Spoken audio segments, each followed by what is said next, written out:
Okay, well, it's 7:01, so military time, we're way late, but we'll still give people another minute or two. So just to go over some logistics, everybody comes into the room on mute, but if you have a question, I do have time for Q&A at the end. I think if I run straight through my presentation, it's really about 20 to 30 minutes.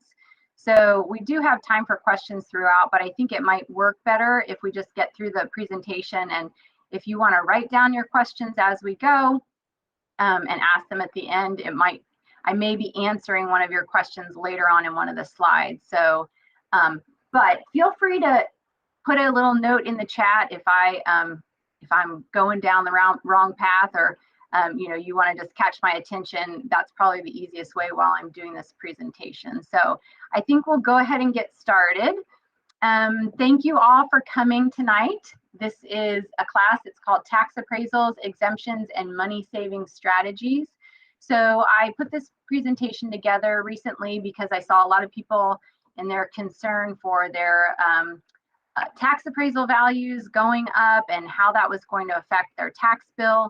I know many of us, so the general area where I kind of targeted this class was in the Schertz area and the surrounding area. And so we have 3 different counties there, and Bexar County has a fairly high tax rate already. So when people's tax bills, when their property value is going up in the appraisal district, their tax bills are getting quite hefty. So I thought, this is something that we all really need to know about, so we know how to control those tax bills as much as possible and do everything that we can to minimize those bills and really just be paying what should be paid and not paying on an inflated market value price on your home. So let's see what we learned today. So we're going to talk about what is a tax appraisal, and this information I took directly from the Texas Comptroller's website.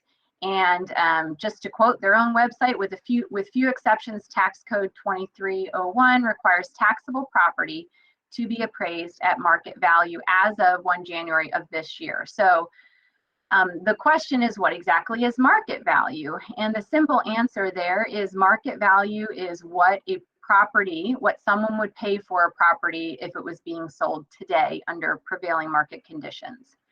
Because Texas is a non-disclosure state, that means that no entity can actually ask for sales prices, and that includes the appraisal districts. So the way we gather market value is by looking in the past for the last 3 to 6 months and looking at what buyers were paying for houses similar to your house, and then applying that information to your property and then coming up with a market value. So if an entity like the appraisal district doesn't have access to those sold prices, then how are they coming up with their values? So it is kind of a mystery, to be quite honest. And so the general answer is it's a bit of a guess. They have perhaps somewhat of an educated guess, but their information that they're using is very incomplete. And so sometimes they do reach out to homeowners and they'll ask them, I saw your house sold recently, you moved into your house, what did you pay for it? They might directly ask a homeowner. A homeowner is not required to provide that information to any entity, and that includes the appraisal district, that includes Zillow. So if someone calls you and asks you, what did you pay for your house? You don't have to disclose that. So the appraisal district really does not have access to that information. They do have access to public records, such as listing prices. And so a lot of times what they'll do is they'll take the general sales market based on what people are listing their houses as, and then kind of go from there. And then they look at listing prices from year over year, get a general idea of how prices are rising, and then they apply that percentage appreciation to properties in the appraisal district and increase values accordingly. So it's a very inaccurate method for coming up with a market value. So that's why they have the system to protest your taxes, because they really are not doing their due diligence, and they don't have the resources to do it for every property. So they put that on the property owner to say if they feel like their home's appraised value in the appraisal district is inflated.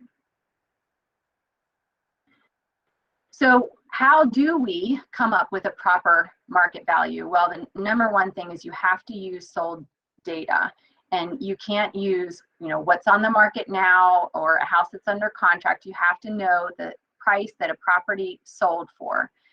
Zillow, because again, we're a non-disclosure state, Zillow does not have that information. They're going to be using their last on-market sales information and kind of, again, they're guessing as well. So when you go on Zillow and it gives you a Zestimate for your property, that's not at all an accurate number for you to use. So we really don't recommend that you ever look at Zillow, especially in the state of Texas. So the next section here is the criteria that a realtor is going to use, but we get this from the appraisals, the appraisers. So I know I'm going to use a lot of words that are either the same or similar to refer to different entities. So I'm going to try and clarify, but in this case, an appraiser is someone that represents a bank and is going to look at a house and determine what that house's value is, so that if a bank is offering a mortgage on that property and the buyer defaults on the loan, when the bank gets the property, they know that they haven't paid too much for it because now it's going to belong to the bank.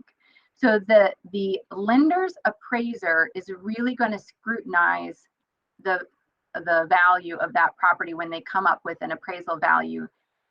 And so we use their method, and they're licensed, and they go through a whole training process just to do this process. So we use their criteria as realtors to determine market value. I just realized as I'm saying all of this, I'm like, I don't even think I introduced myself. My name was on the slide at the beginning, but I am a realtor. So, and I'm the sales manager of our Shirts office for JB Goodwin. And so this is kind of my, this is what I do on a daily basis. And so, oh, someone's just joining us. Oh, she just missed the introduction. So we're back to the criteria. So realtors, who are your resource to get access to this information to come up with market value, we're going to use the process that a lender's appraiser is going to use. And this is the criteria. So we want to know what has sold in the last 3 to 6 months.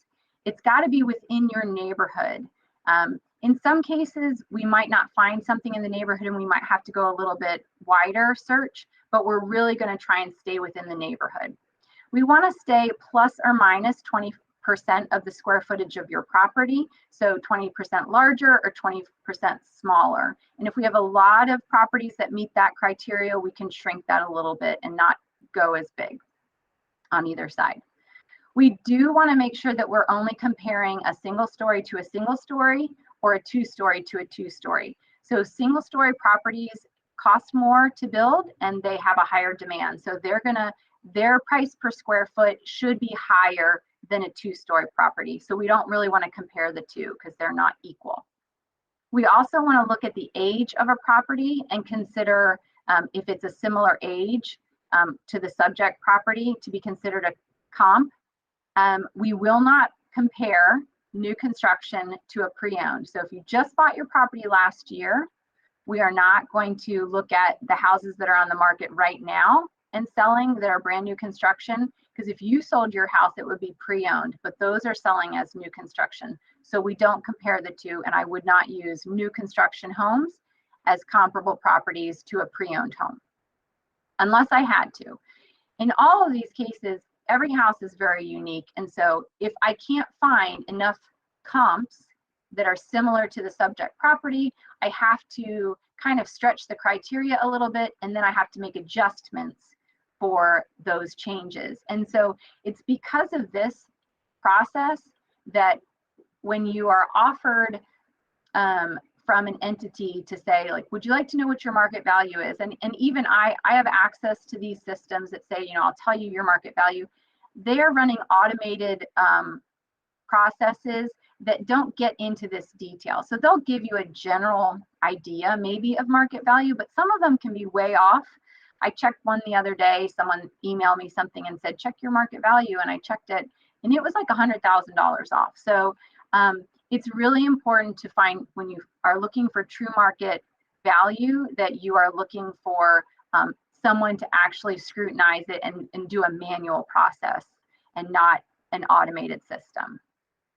The last thing that we're going to look at is different characteristics of a home. So does it have a pool? What's the lot size? Who's the builder? In some neighborhoods, you have builders that have a big discrepancy between quality and upgrades and things that they offer to start with. So if you have enough choices, you might eliminate certain builders from your group of comps if they're not as similar to your own property. And then what we do at that point is, once we find at least 3, the appraiser, a lender's appraiser, is going to look for at least 3 properties, and we would do the same. So at least 3 properties that meet similar criteria to the subject property. We figure out what the price per square foot is for those properties, and then we take the average. Whatever that average price per square foot is, then we're going to apply it to the subject property, and that's how we come up with a market value. Again, if there's differences, so if you have a pool and the comps don't have a pool, we have to make corrections to those comps before we run our numbers, so that when we get to that average price per square foot, it's equal with the comps that we're using. So we make those adjustments early there, adding value or taking value away as necessary. So as I said, market value can only come from getting the actual sold information. And so where can you get your market value? Essentially, a realtor is the person that you're going to look for to offer that information to you. They need to have access to the MLS within their market. So here in San Antonio, we use SABOR, which is the San Antonio Board of Realtors. And so they can run a market analysis for you within MLS. There are companies out there that are offering to help you protest your taxes, and I've looked into them, and I will tell you that the information that they're looking for is everything that a realtor is going to be able to provide. In fact, they would have to have a realtor on staff who's going to have access to the MLS, and they're basically pulling that same information from the MLS that a realtor is going to do for you. Typically, though, a realtor is willing to do that for free. And it's a free service that we can offer you. Or you can pay your $49.99 and have them pull the same information for you. Something to keep in mind, though, is that market value changes which every time a house sells. So if right now in your neighborhood there's 3 houses sold in the last 3 months and 2 are under contract, and you get a market value today, it's going to be based on the 3 houses that have previously sold. But if tomorrow those other 2 houses close, that's going to completely change the market value, because you would add those sales in and recalculate. So in some cases, when you have a seller who's desperate to move and they just throw it out there on the market and don't really do a lot of research, and maybe they offer it a much lower price, it can change the market value significantly within a neighborhood, because it can either bring your value down if they put it out there at a real low price, or if they were able to get a buyer to come in there and pay $50,000, $60,000 over what they were asking, that can skew the market the other direction. And that's really what we're seeing now, because we have such a low inventory. We're seeing a lot of buyers willing to pay what much higher than what we would suggest is market value or market value as of today, and they're paying more than that, so they're changing the market value for tomorrow. So all that to say, it's an art, not a science. If anyone says to you, well, your house is worth exactly this amount of money, well, who's that? Who are we talking to? Are we talking about the appraisal district? Are we talking about a buyer? Or are we talking about a lender? So there's a lot of different entities that care about or are interested in the value of your house. So when we talk about market value, we want to make sure we know who our target audience is. And again, you could have 3 realtors run the same numbers for you and come up with different values. And that's normal, because it's very subjective. Again, we have to apply corrections to properties based on differences from the subject property to the comp and make adjustments. And so we're not all going to use the exact same numbers. So there's a little bit of subjectivity to that process. I will tell you, however, that the more information an agent has about your house, the more accurate your value could be. So if your house is in MLS right now because it's recently been purchased, we would have photos and information, but what we have is only as accurate as what's in MLS. So providing the realtor with photos or with information about upgrades to your home, or perhaps, things that are inaccurate in the system that you say, for example, square footage is incorrect, so we actually have less square footage, or, I noticed the comps that you showed me all have granite countertops and I don't have granite countertops, so we should really reduce the value. So any information you can share with the realtor will help come up with a more accurate value. So for our purposes tonight, what we're talking about is talking about getting your appraised value for the appraisal district lowered. So we want to focus on that. Again, it's a different conversation if you're trying to sell your house and you want to get as high a value as possible. And that leads to my next point, which is that market value should not be confused with suggested list price. Again, there's a little bit of a psychology involved with listing a property. And so when we start with market value, remember that that is looking at the history of properties within your neighborhood and within certain criteria that match your own home's property. And so, but that's in the past. And the question is, what's happening right now, and what is that going to look like by the time you close on the property? So listing your house, there's also differences in, like, do we want to list it at $399 or $400? So there's some psychology there. So again, for the purposes of this class, market value, our goal with this market value is to get it as conservative as possible, because we want to lower your property taxes. And but if you're looking to list your home in the near future, this is a starting point, but we would have more conversation to say what's the best method and strategy to get the most for your property if you wanted to sell it. And that leads me to the final point on this slide, which is that your tax appraisal value does not influence your market value or sales price if you were to put it on the market. And I think there is definitely some confusion there with people thinking, if I protest my taxes and I get the appraisal district to lower my appraisal value, well, buyers are going to see that and then they're not going to pay as much for my house. And that's not the truth. I mean, some buyers may look to the appraisal district for information, but for all of the 26 others on this call tonight, you should know that the appraisal district has a very inaccurate method of coming up with value, and it should not be used to determine any type of sales information when you buy or sell a house. So if you're looking to buy a house and you look on the appraisal district's website and it says it's worth $200,000, but the seller has it listed for $250,000, that doesn't mean that the seller is overpriced. It just means that the appraisal district is very inaccurate. And just to confirm this information, again, the more important or the more impactful decision maker is really a lender's appraisal, who's going to finally determine how much money you are getting from a bank. And they're the ones that are really scrutinizing that property. And so I spoke with an appraiser recently this week to ask him, do you look at the appraisal district and look at the fact that, they show this house as $300,000, but the buyer is only offering $250,000. Are you going to give it a higher value? Is that going to influence you? And his answer was no. If an appraiser, a lender's appraiser, is doing his job, he will disregard information in the appraisal district because it is not accurate.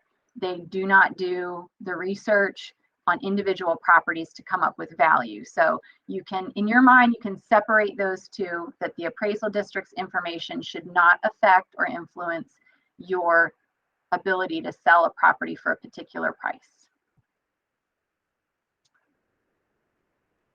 Okay, so once you come up with that market value, then what do you do with it? So if you've worked with a realtor, you've gone through the numbers, and you find out that your market value, if you put your house on the market today and it could sell for $300,000, but the appraisal district says that your house is only $280,000, well, there's nothing that you can do as far as lowering your taxes right now, according to your market value. So you could not protest your value and say it's too high, even if last year it was $40,000 lower and they jumped it way up, which that's what I'm seeing, is that there's been a huge increase. The appraisal districts have just been pouring value into properties from last year to this year. But if they have still not gotten up to where your actual market value is, if you put your house on the market to sell, you still can't protest it. So it seems a bit unfair that they can just jump it up that fast and that far in 1 year, but they can.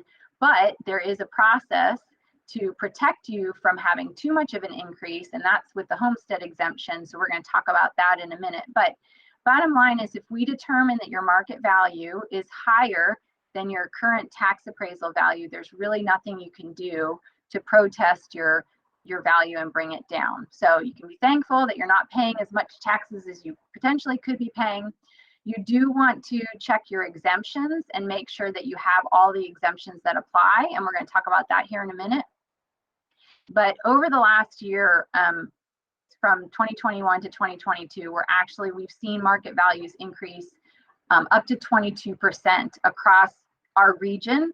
So the appraisal district knows this. They've seen the trend in sales prices, and they're taking advantage of that and just really pushing those numbers up. So on the flip side, though, if we determine that your market value is actually lower than what the tax appraisal, what the appraisal district has determined, now we can file a notice of protest with the appraisal review board and provide some information to them to justify why they should lower your appraised value with the appraisal district. And I'm going to go through that here in a second and show you that form and the process. I also have, on these slides, I have links to some of the forms and some of the websites that you can go to, so I can provide those and send this slideshow out after we're finished, and you'll have access to those links. So this is a copy of the form that you would file. I actually printed one out. So if you print it out, it's a little bit different. It's on one sheet of paper, but it's all the same. It's in 8 sections, essentially. So I'm going to go through each one of these sections just to show you it's fairly simple to walk through it. There's a couple of places that you might get hung up, so we'll talk about that. But in section 3, I wanted to point out that that's where you're going to decide your reason for protest. So what we're mostly talking about tonight is market value, but there are other reasons that you could protest. For example, if you happen to get a tax bill for a county you don't even live in, there's a box that you can check that says, incorrect appraisal district. So, but you can read through these other reasons. I think the other one besides the market value being incorrect is property description is incorrect. And I've seen that where the appraisal district has an incorrect data, for example, too much square footage. And that's certainly something that you would want to protest to lower your taxes, because if they think your house is 2,500 square feet, but it's really only 2,000 square feet, you're paying taxes on 500 square feet that you don't own. So you certainly would want to protest that. And I have seen it. And I will tell you, if your square footage is inaccurate in the appraisal district, when you go to sell your house, that's where we have to take our information from. So if they think it's too small, that's a disadvantage for you when you go to sell your house, but not for taxes. But if they think it's too big, that's definitely a disadvantage for you with your taxes. But also, if you go to sell it, that a lender's appraiser is going to come in and measure your house and find out it's wrong, and then they're going to lower your value anyway. So best to get your appraisal district records accurate. The only way to correct that information in the appraisal district is one of 2 things. You can provide the appraisal district with a copy of your builder plans that includes your actual address on the property. So it's not like, you know, if you just build a house with David Weekly and they said, well, you have this, you know, the Phoenix floor plan and here's where the rooms are and the square footage. That won't work unless it's the actual floor plan. It has your address on it and it's certified so that we know that it came from your property, because builders can make all kinds of changes while they're building to plus or minus square footage. So you need your original builder's plans, and you can submit that to the appraisal district to make a change, or you can pay an appraiser to go out to the property and just measure it. So right now appraisals are ridiculously expensive. They're like $800 or $900. But if you just want to have your house measured and get an accurate measurement by an appraiser, it's closer. It used to be $125. I'm assuming with everything jumping in prices, you know, it's probably closer to $200, but it's a little bit more reasonable than a full appraisal. So you can get that done. All right, so let's go through the different sections of the form. So section 1 is pretty simple. It's just the property and your contact information. Section 2 is just the property description, which is your address. Section 3 is where you're going to choose that reason for protest. Again, for our examples tonight, it's most likely the incorrect appraised market value, but you can look at the other options and see if any of those apply. And then section 4 is when you're going to provide additional facts. So at this stage in the process, you're just going to make a statement of what you think your value should be, and that's, you can work with a realtor to come up with that property value, and then you can write a narrative as to why you think that's the case. This is actually an example of a property that's in the appraisal district right now. It's listed as $314,000, but there's absolutely no way that this home is valued at $314,000. So to help the homeowner protest their taxes, I helped them write this up. So we went in, we looked at the comps in the neighborhood, we came up with an average price per square foot and put that on there and justified that. But also at the same time, this person was trying to sell the house and received an offer for $250,000. So that's about as accurate as you're going to get for market value, because we've been told that market value is defined as the price at which a property would transfer for cash or its equivalent under prevailing market conditions. And so in this case, an offer was made at $250,000, so that should be, and it matches up with the comps in the neighborhood. So in my opinion, this should be a fairly straightforward protest. Hopefully this homeowner will have success in lowering their tax appraisal value from $314,000 down to $250,000. So the next section is the type of hearing that you're going to request. You can start off by asking for an informal conference with the appraisal office before your hearing. I think that, you know, if you have some questions and you just want to get in there and ask those questions and make sure you're prepared, you're welcome to set that up. You can also request a single member ARB panel as opposed to a multi-person panel. I guess that's personal preference if you feel like you can work more easily with a single person. And then your choices are how do you want to go through with the hearing. So you can actually go to the hearing in person. You're going to gather up all your information and you're going to bring it there and show it to them. You can have a telephone conference, in which case you would submit all your documentation ahead of time, or a video conference, same thing, or you can submit all of your documentation behind the scenes and just let the board figure it out, and then they can contact you later and say what the results were. So you have those choices. Section 6 is just being notified. How do you want to get your notices? And, you know, mail or email. So just make sure that if you select email, you're checking your email, and so that you know when your hearing is scheduled.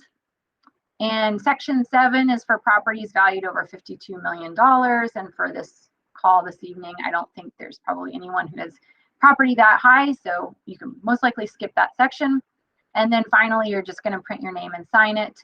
And in this case, it only requires one property owner's signature to submit a notice of protest. And then in order to submit it, some county appraisal districts have the option to submit it online. So you're just going to have to go to your appraisal district, and I have links to several of our appraisal districts, I think, on the next slide. So you can submit it online if that's an option. You can go in person, although right now they're trying to dissuade people from going in person. I personally like to just go and make sure I see my stuff go, to the person and get checked in. I'd feel more comfortable doing that, but that's your choice. And then also by mail. And there is a deadline to submit your protest. So May 15th, and that might be Guadalupe County, because I think I saw Bexar County was May 16th, but it's right around mid-May. So there is a deadline. We've still got plenty of time to submit a notice of protest. So, but you do want to be aware that there is a deadline to do that. So once you file your notice of protest, you have a little bit of time before your hearing to gather more information. So you started out with that realtor, and the realtor helped you come up with a market value, but you're going to want to gather very detailed information. You can get a printout of each one of the properties that you considered comps to compare it to the subject property. You can take pictures of your house. If you bought it recently, there should be what you paid for the property, as well as an appraisal performed by your lender. So all of those things can be used as documentation to support a lowering the value. And then what you have to include with all of that information is the Form 5283, which is the property owner's affidavit of evidence.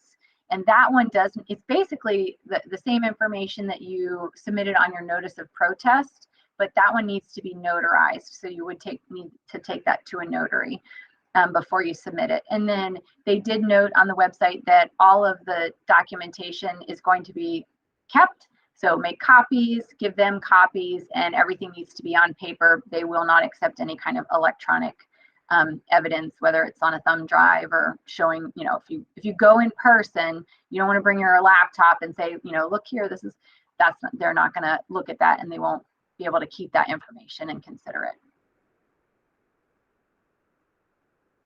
So that's basically about I'll go back to that. So that's basically about filing a notice of protest. If you feel like your market value is actually lower than what the appraisal district has determined, you can file a protest and go through this process and get them to lower it. In certain cases, before you even get to the hearing, they may make you an offer. And let's just say you think that your houses should be valued at $250,000, but the appraisal district says it's $314,000. They may make an offer to lower it to $260,000 or some other number, not what you're asking for, but also lower than where they're at right now. And you do have the option to accept that or decline and move forward with the hearing. So it's an interesting situation. Keep in mind that different counties may do that a little bit differently. So if you've had a friend who's gone through the process and they have a certain experience, it might not necessarily be the same from county to county. So just follow the steps and the instructions on the website as far as submitting your notice to protest and going forward with the hearing. But if they offer you something prior to that hearing, then you can consider that as an option as well. So if you can't lower your appraised value within the appraisal district, how else can you save money? Well, there are certain exemptions that you can file to include the homestead exemption, disabled veteran. Anywhere from a 10% to 100% disability rating will give you some relief with your taxes if you're over 65. And there's several other exemption options, ag exemption, things like that. So if you go to your individual appraisal district, you can pull up the list of forms that gives you the options for what exemptions are out there. But I'm going to talk about a couple of these, of the most common exemptions and the ones that everybody should be utilizing on your property.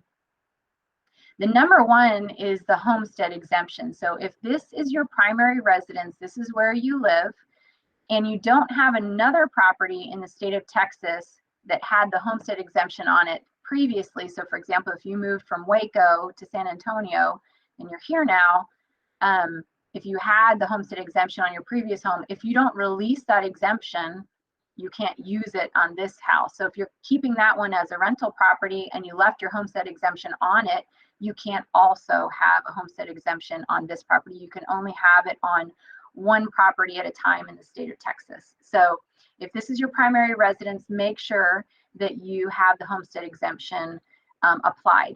And starting as of this year, so everyone's in a house at this point, but starting this year, you can apply for the homestead exemption as soon as you get access to a property and you purchase it. It used to be you had to wait until the first of the following year, and then the homestead exemption got applied for the following year. But as of right now, you can apply your homestead exemption immediately when you purchase the house. What that does for you is it gives you $25,000 in exemptions on your property value from your school district taxes. So if you look on your tax bill, there's several line items for which entities are taking money from you for taxes. Side note, the city is one of the smallest percentages. The school district is probably the largest percentage of your tax bill comes from the school district. So that's why that $25,000 reduction in your property value on school district taxes has a bigger impact. But what's even probably, and really what it saves you is a couple $100 a year. But what's probably the most important, and especially in today's market, is that having a homestead exemption on your property caps the amount of increase that the appraisal district can raise your value year over year. So a lot of what I'm seeing is the appraisal district has jumped people's property taxes or property value from last year to this year, but then they have to cap it. So then they take some value off of it and they only tax you on what's left, so that they've only increased your taxable value by 10%. So that's a significant savings, and it protects you from your property appraisal value rate jumping up too quickly. If you're a disabled veteran and you have a 100% disability rating, you are exempt from all property taxes in Texas, and so your tax bill should be zero. So make sure that you're taking advantage of that. Disabled veterans, anywhere from 10% to 90%, get discounts on their property value. It's not a lot, but it's a little bit, and every bit helps. And then again, over 65, there's additional exemptions and tax ceilings so that your property value doesn't continue to increase after a certain time. So you want to take a look at what exemptions apply to you and make sure that they are applied to your property. And all of the forms are available on each of the appraisal district's websites to apply for those exemptions. Or you can ask me and I can get the forms to you. So one of the things that I offered when I was talking about this class is that if you are interested in having a market analysis on your property to determine whether or not your value, your market value is lower than what the appraisal district says, I'm happy to do that. I'm going to look into the MLS, and I'm also going to use the appraisal district for some information and find the general information on your property and then compare it to properties in the MLS that have sold recently. So one of the things is, I'm going to, this is a general look at your property. This is not a market analysis for if you're going to sell tomorrow. We're going to have a different conversation about that. But it's a place to start. And what I'm going to send to you is via an email. It'll be a presentation, kind of looks like what you see on the screen here. It's going to be your subject property with some information that I was able to gather either from MLS or from the appraisal district. So you can compare that to make sure it's accurate. And then the other information is the comp properties that I'm going to find that I feel like match your property. And what I need you to do is look through each one of those properties and make sure that they're not significantly different from your own property. And so from that, I'm going to make a suggestion, here's your market value. And according to the appraisal district, you're either higher or lower, and what you should do moving forward. So if you haven't already, if you want to put it in the comment section, if you have not already asked when you signed up for this class, you didn't put your address in there, you can either give me your email address or just stay on the line and I'll get your information at the end and make sure that I get analysis out to you. I will tell you I have a list of properties that I have to do, which I'm happy to do, but it'll take a little bit of time. So I'll definitely get everybody's analysis out by the 1st of May, which still gives you 2 weeks to file your notice of protest if that's applicable. I also wanted to point out, if we find out your home has jumped in value and you're like, wow, I had no idea, you know, I've been in my house for 5 years and I didn't realize I had that much equity. But in this market, you know, how am I supposed to buy a house? And I don't want to sell my house if I have nowhere to go, etc. I just wanted to point out that our brokerage has a really neat program. It's called Easy Move. And with it, we partner with different third-party companies that offer you some solutions in markets like this, where you can buy before you sell, where you can be a cash buyer and you don't have to worry about a VA loan stopping you from getting your offer accepted. So we do have some solutions there for folks who are trying to navigate this market. And if you have questions about that, feel free to reach out and ask me about that program. So that completes my presentation. Like I said, I'm going to do those market analysis, and I will get them out to folks no later than the 1st of May. I got about 7 done today, so I'll probably email them out either later tonight or tomorrow, and I'll try and do several each day, but I do have a list. So, but I'm happy to do that. Again, what I'm going to do is essentially give you a suggested market value when we're just talking about comparing it to the appraisal district. And if you want to talk about that, and if you think that my comps are a little bit off and you have some suggestions, happy to talk about that, or any other questions that you have about that process. So that concludes my presentation. This is my contact information if you have any questions for me. And at this point, we can open it up for questions. If you want to, you can either raise your hand or unmute yourself and talk. I'm all ears. What questions do you have? Hi, Jill. This is Tom Bishop. Thank you so much for great information. We moved in here a couple of months ago, and so we didn't get an appraisal. And I'm assuming that's because we weren't living in the house. They hadn't owned it January 1st. Does that sound right? Okay, so say that again. You moved in recently, and you didn't get a appraisal district estimated tax bill. Is that what you're saying? That's correct. Yeah, we just sent in the information to get the homestead exemption, but we haven't gotten an appraisal estimate. Okay, so I will tell you that the appraisal district is way behind on processing deeds. So when you close on your property, we're seeing several months. So if I go in the appraisal district, so for you it would be Bexar County, I would go to your property address and see, and if it's, you know, if you're not listed as the current owner, they probably haven't caught up with that yet. So that's why on one of the previous slides it noted that your notice of protest is based on either a deadline of May 15th or 30 days after you receive your bill, essentially. So since you haven't received it, your deadline's not going to be May 15th in order to protest. So what I would suggest is contacting the appraisal district and asking them, you know, if there's a way to find out where you are in that process. Your title company should be able to confirm that your deed was processed and that they did in fact file that for you. But it's going to be basically up to the appraisal district to get that out to you. But you do have that 30-day window after they send it to you to protest if you feel like you need to do that. Does that help?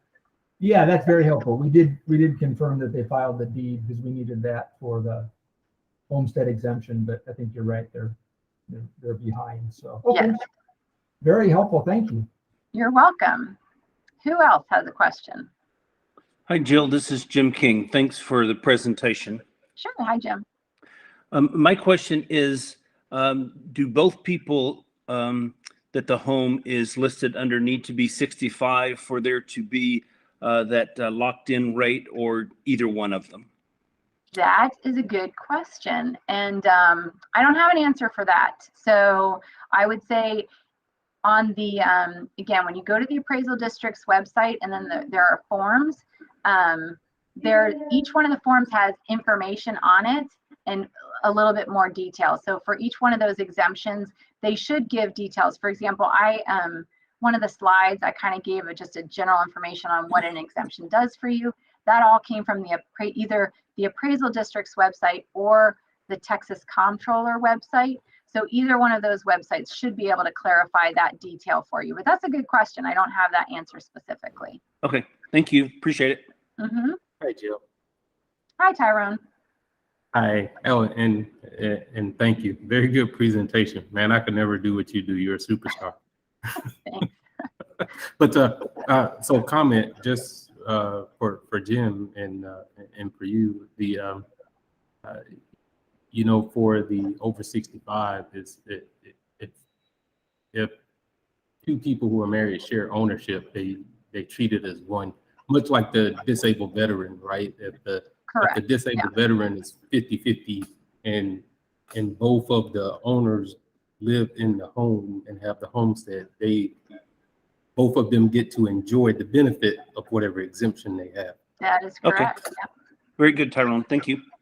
Yeah, and not really another question. I was just going to make a comment, and I think and you broached on it. I would just a couple of people, because I always go through mine, and I was talking to a couple other friends in the neighborhood, and I showed them how to go to Bear County Appraisal District and look at their property and where it lists the exemptions. Like you were saying, that everyone needs to check on there to see that their exemptions have actually been posted, because I know even last year.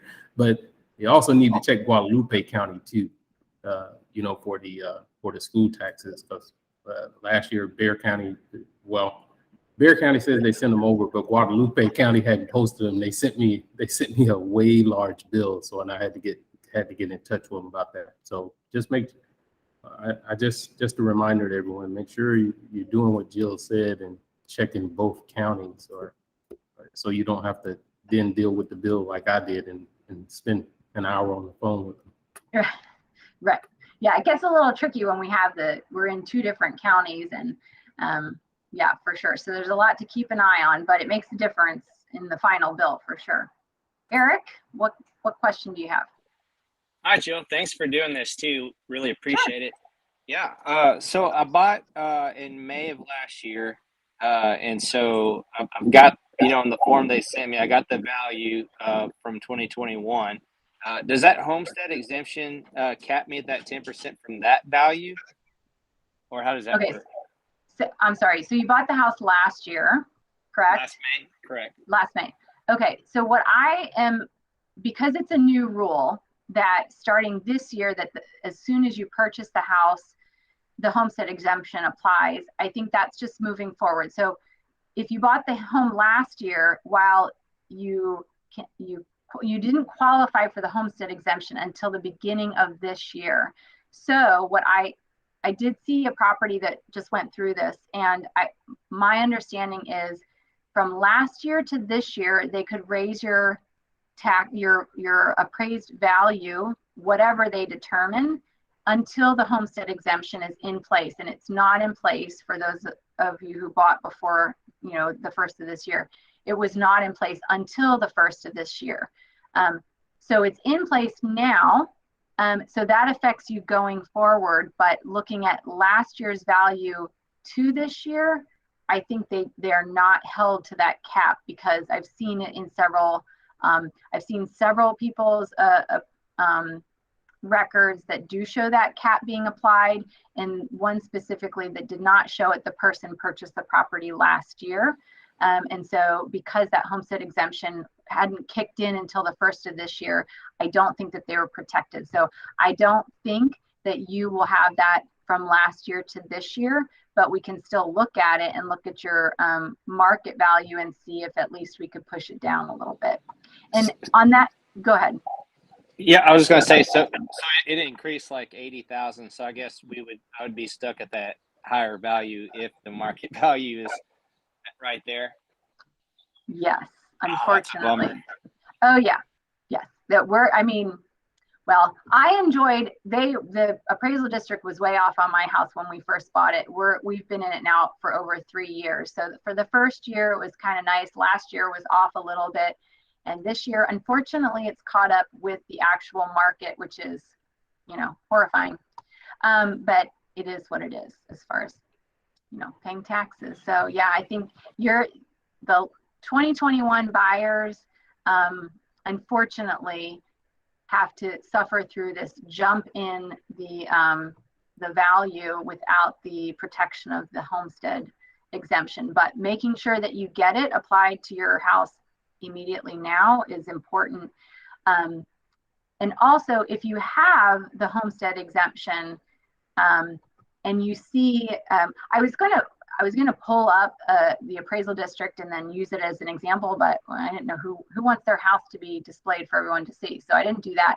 But if you look on your record, on the public record, you'll see that there's a column that says your appraised value, and then there's an assessed value. So there's two numbers. And I will tell you, if I do a market analysis for you, I'll send you that information if you don't have it. So I'll say that appraisal district is saying your home is appraised at this value, but you're being taxed at the assessed value. And the difference between the two is that cap. So if you got the homestead exemption and your appraised value went higher than 10%, they still leave the appraised value there, but they cap it at a 10% increase in your assessed value, and the difference is the cap. So some people might look at that assessed value and say, well, I'm only getting taxed on that amount, and that's still below my my market value. But we really want to adjust the appraised value. If that is higher than your market value, we can still get that lowered, so that moving forward, they can't move that up from that point up another 10%, because they could do that next year. Even if our market values don't increase, they could say, well, it was appraised at a higher level, and we're going to remove that cap to get more of our 10% out of it for the next year. So we're looking at that appraised value, and we want to make sure that that is the value we're comparing to your market value, and making sure that that's as low as possible. Does that make sense? Yes, it does. Thank you. Sure. Rob, how's it going? Rob, you raised your hand. You have to unmute first. Or not. I could unmute you. Who else has a question while we're waiting for Rob? I think a lot of people don't have their microphone enabled on Gmail yet. And so that's what happened to me. It kicked me off, and then I had to enable it. Oh, okay. Rob, if you have a question, you want to type Hey, it? hey, I'm here, Jill. Sorry, I had to go back and change up my settings. Thank you for doing this presentation. This is it was awesome. Yeah, so we had an increase of 28% year over year. So we were capped at 10 with the homestead as well. I was just wondering if you could expand a little bit more on like implications for next year, because there's no way we're going to be able to prove or protest that we are going to be able to fall under that appraised value, which is capped at 10%, as you were mentioning. So are there any implications for next year? Like, would it still be worth it to try to protest it this year? So yeah, you can protest it every year. So every year you want to look at it at market value and compare your appraised value to market value, and make sure you keep pushing it down. So if you, and I can just look at it, and I'll give you those numbers, but essentially if you're, I know everybody's market value went up significantly, but if it's, you can't stop it from, basically they have the right to bring your appraised value all the way up to market value. That's what their rules say as of the 1st of January. So yeah, we're all pretty much stuck with that, since our homes increased in value, the appraisal district can match that. So all we can really do is just make sure that we check it each year. So next year, if you've got that cap applied, and I think I was just saying this, but if you have the cap applied, they can continue to move up your assessed value another 10% next year. And as long as your appraised value still stays below market value or at market value, they can keep doing it. So essentially, yuck, I don't know what else to say. Yeah. Pinch your pennies, and it's a tough market to be in right now, for sure. Yep. For a lot. Okay, thanks. Appreciate that. Any other questions? Let's see if, did I miss anything in the, so I have a couple people that put their addresses in the comments. So I'll write those down. Eric, you have another question? Yes. So if you go get to protest this, can they raise the value, or is it or is it basically you can only lower it? Okay, say that again. So you know how they give you the amount on paper of what they think it is.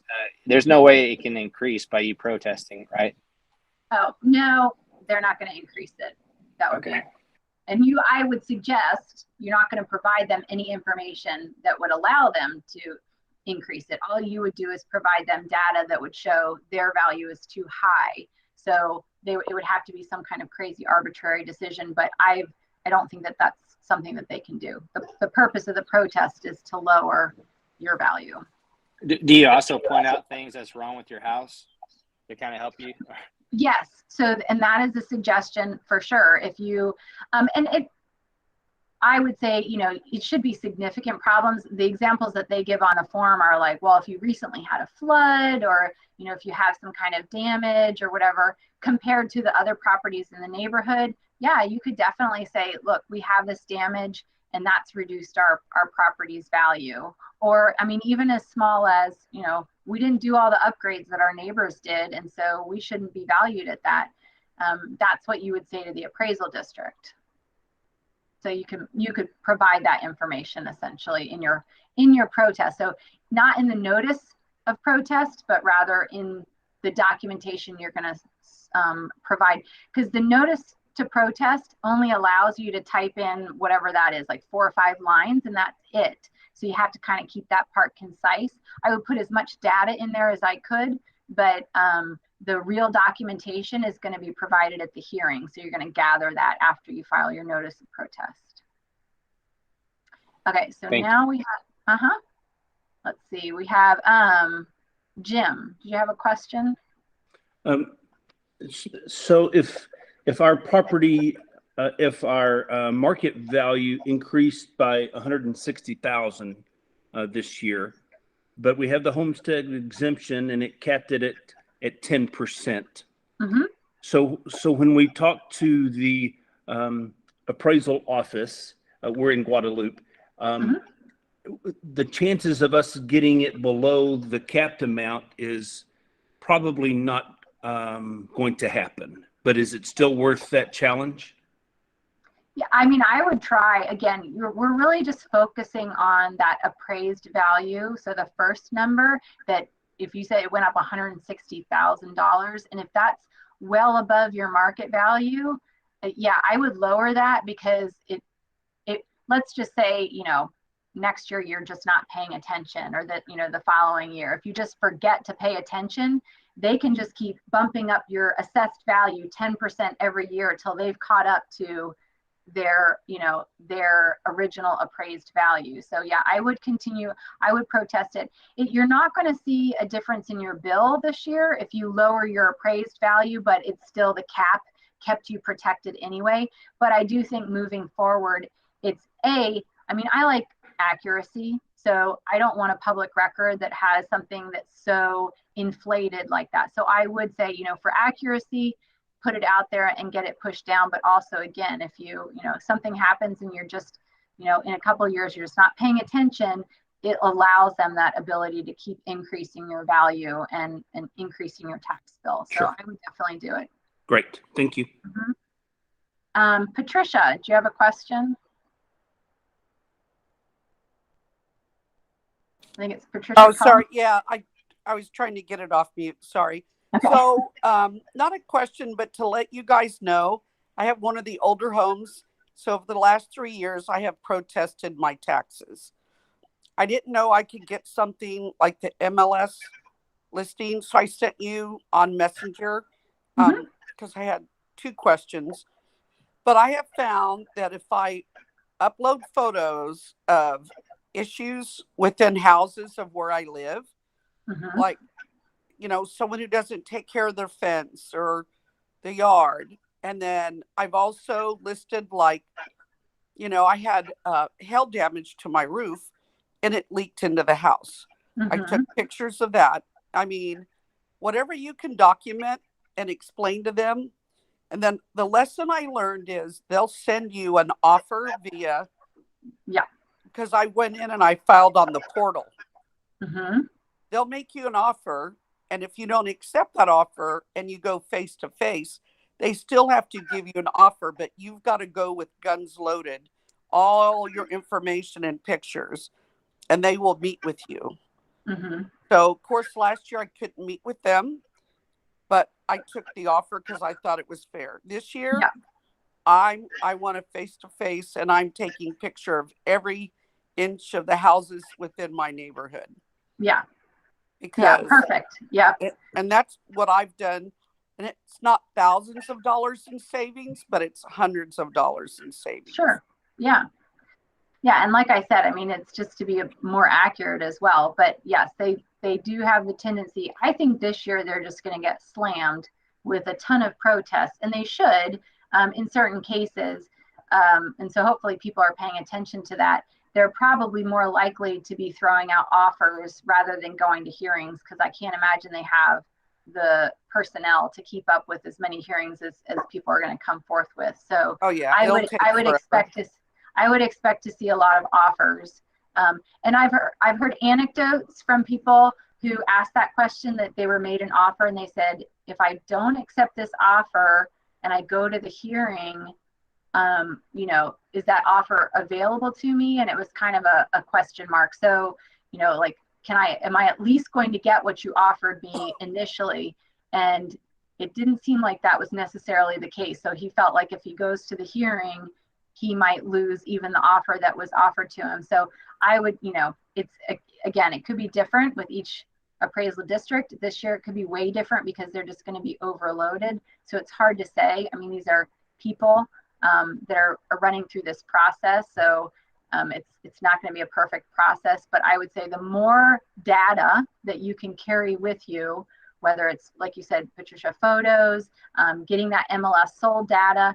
I think there's a lot more variety and variations with it when it comes to the older homes. Some of the newer homes are a little bit more uniform, so it's there's not as much variation with those, but certainly with the older properties, there can be a significant difference from one to the next. And if you can show how yours should be valued less than the ones that we can find in MLS, that should significantly help your case.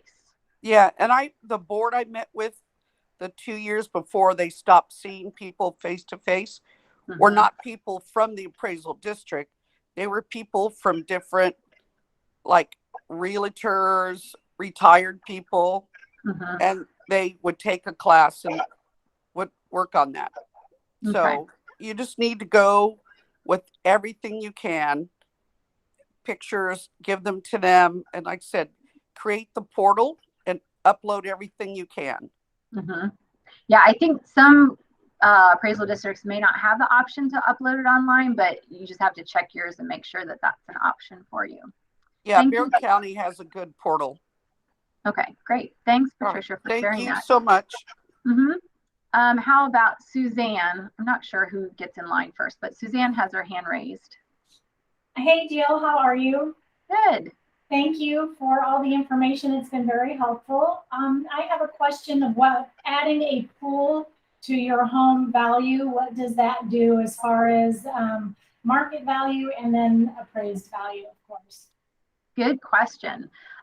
So, because I was just looking at a property today, and all of the comps that I found for this property, of all the comps I found, none of them had a pool. So it's not a really good comp if it doesn't also have a pool. So when we're trying to apply a value to a pool, what we say is essentially, and it's a hard thing to quantify because it's again, very subjective, but typically about 50% of the installation price or whatever the pool cost is about what you can add for value, for market value with the pool. So if all of the comps, if we don't have other comps that have pools and we have to create a value for that additional pool feature, it's about 50% of what it costs to put it in. So that's, in most cases, that's increasing your market value. So great if you're selling, but again, when you're trying to protest taxes, it's not that great. But you can factor in about 50% of the cost. And, you know, pools are very different depending on their size and whether they have a hot tub or a spa, and different features. So the more information we have, the more accurate we can be with that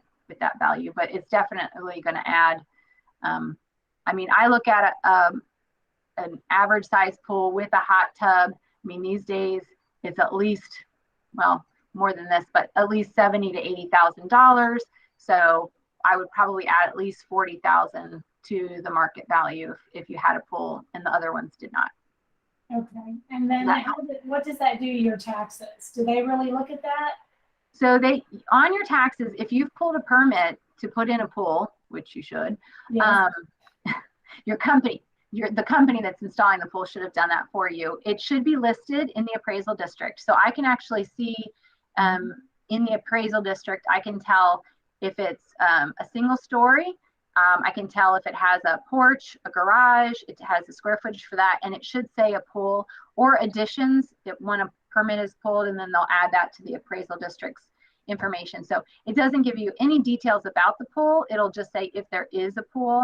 And so the appraisal district, and now I don't know how they value that pool, but they should be adding, I'm sure they're adding some kind of value as well for it. And, you know, from a market value perspective, we add about 50% of what it costs to install. Okay, perfect. Thanks. You're welcome. I think I went through everybody that had their hand raised. Does anybody else have a question? I purposely don't have my glasses on, so I'm kind of backing up trying to read things at the same time. Thank you again for doing this, because I have some good notes, because I told my neighbors I would take notes for them. But yeah, it's opened up a lot of things to think about. Well, good. Well, I will, so everyone that's on the call received an invitation via my calendar. So I'm going to take all of those email addresses and I'll just email the slides out so that you'll have access to the slides with the information, and then the links are on there as well. And then I have to write down, there's a few extra people I think that had put their address in here. And so I'll copy down the addresses and make sure that I get those out to folks. And again, I'll work on that over the next 10 days or so. And if you have any more questions, you're welcome to give me a call. And I live in Church, so I'm local, and I'm happy to help you guys with whatever I can and be a resource for you. So that's all I have for you. And oh, people are still typing in. Hang on. And I sent you mine on Messenger because I had, like I said, 2 items I wanted to ask. Okay, let me make sure I have Messenger. Oh, wait, there's a request. That's all. I got it. Perfect. All right, I will hold on to that. Okay, good. I always worry when there's so many different places that people are talking to me. I'm like, I'm going to forget. But thank you for telling me that you're on Messenger. I'll mark that down.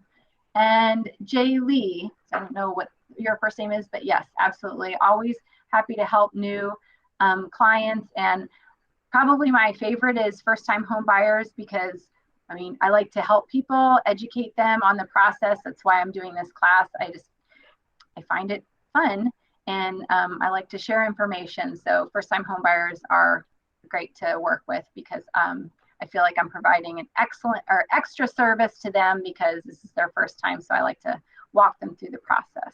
So give me a call if that's something that you need, or you know anyone who needs help buying or selling a home. I'm happy to help.